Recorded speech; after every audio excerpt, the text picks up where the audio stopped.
பனிக்காலத்தில் குழந்தைங்களுக்கு ஏற்படக்கூடிய நெஞ்சு சளி இருமலை போக்கக்கூடிய தும்பைப்பூ வெற்றிலை துளசி கஷாயம் தாங்க இப்போ பார்க்க போகிறோம். நம்ம தும்பைப்பூ வெற்றிலை துளசி மிளகு ஜீரகம் கொஞ்சம் மஞ்சத்தூள் ஒரு பிஞ்சு உப்பு இது எல்லாமே போட்டுக்கலாங்க.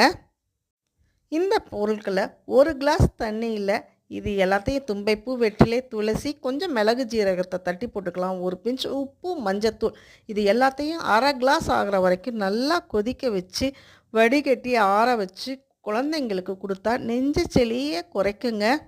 தும்பைப்பூ தலைவலி தலைபாரம் மூக்கடைப்பு சைனஸ் பிரச்சனைகளை சரி செய்யும். இந்த செடியோட இலை கூட பயன்படுத்துதுங்க. விஷக்கடிக்கு அரைச்சி பத்து போடலாங்க.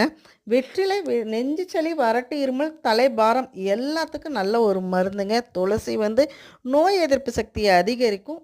இந்த கஷாயத்தை குழந்தைங்களுக்கு வாரத்துக்கு 2 முறை கொடுத்தோம்னா சளியெல்லாம் போயிடுங்க. தேங்க்யூ. தேங்க்ஸ் ஃபார் வாட்சிங்.